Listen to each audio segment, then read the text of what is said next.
ವಿದ್ಯಾರ್ಥಿ ಪರಿಷತ್ತು ಕರ್ನಾಟಕ ದಕ್ಷಿಣ ಪ್ರಾಂತದ ವತಿಯಿಂದ ಇಂದು ರಾಜ್ಯಾದ್ಯಂತ ಸ್ಕಾಲರ್ಶಿಪ್ಗಾಗಿ ವಿದ್ಯಾರ್ಥಿ ಪರಿಷತ್ ಹೋರಾಟವನ್ನು ಹಮ್ಮಿಕೊಂಡಿದೆ.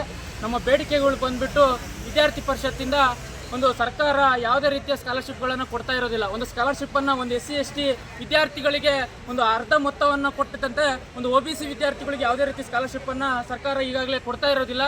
ಇದನ್ನು ತತ್ಕ್ಷಣವೇ ಸರ್ಕಾರ ಸ್ಕಾಲರ್ಶಿಪ್ಪನ್ನು ಬಿಡುಗಡೆ ಮಾಡಬೇಕು ಮತ್ತು UCMS ಅಲ್ಲಿ ತಂತ್ರಾಂಶಗಳು ಮತ್ತು ಸ್ಕಾಲರ್ಶಿಪ್ SSP ಒಂದು ಪೋರ್ಟಲಲ್ಲಿರುವಂಥ ಸಮಸ್ಯೆಗಳನ್ನು ತಕ್ಷಣವೇ ಸರ್ಕಾರ ಬದಲಾಯಿಸಬೇಕು ಅಂತಂದು ಕೇಳ್ಕೊಳ್ತೀವಿ. ಬಡ ಮತ್ತು ಗ್ರಾಮೀಣದ ಪ್ರತಿಭಾವಂತ ವಿದ್ಯಾರ್ಥಿಗಳು ಈ ಸ್ಕಾಲರ್ಶಿಪ್ಪನ್ನೇ ಒಂದು ಜೀವಾಳವಾಗಿ ನಂಬಿಕೊಂಡು ಒಂದು ತಮ್ಮ ಶಿಕ್ಷಣವನ್ನು ಬದುಕನ್ನು ಕಟ್ಕೊಳ್ತಿರುವಂಥ ಒಂದು ಪರಿಸ್ಥಿತಿಯನ್ನು ನಾವೆಲ್ಲ ನೋಡ್ಬೋದು. ಈ ಸರ್ಕಾರ ಸ್ಕಾಲರ್ಶಿಪ್ಪನ್ನು ಕೊಡದೇ ಇರೋದ್ರಿಂದ ಎಷ್ಟೋ ಜನ ಬಡ ಮತ್ತು ಪ್ರತಿಭಾವಂತ ವಿದ್ಯಾರ್ಥಿಗಳು ಶಿಕ್ಷಣದಿಂದ ವಂಚಿತರಾಗ್ತಿರೋದನ್ನು ಸಮಾಜ ಗಮನಿಸ್ತಾ ಇದೆ. ಹಾಗಾಗಿ ಸರ್ಕಾರ ಕೂಡಲೇ ಎಚ್ಚೆತ್ತುಕೊಂಡು ಒಂದು ಬಡ ವಿದ್ಯಾರ್ಥಿಗಳ ಒಂದು ವೇತನವನ್ನು ತಕ್ಷಣ ಬಿಡುಗಡೆ ಮಾಡಬೇಕು. ಇಂದಿನ ಸರ್ಕಾರ ಕೊಡ್ತಿರುವಂಥ ರೈತ ವಿದ್ಯಾರ್ಥಿ ನಿಧಿಯನ್ನು ಒಂದು ಕಂಟಿನ್ಯೂ ಮಾಡೋ ಮುಖಾಂತರ ಸರ್ಕಾರ ವಿದ್ಯಾರ್ಥಿಗಳ ಪರವಾಗಿ ನಿಲ್ಲಬೇಕು ಅಂತಂದು ವಿದ್ಯಾರ್ಥಿ ಪರಿಷತ್ತು ಇಂದು ರಾಜ್ಯಾದ್ಯಂತ ಹೋರಾಟವನ್ನು ಕೈಗೊಂಡಿದೆ.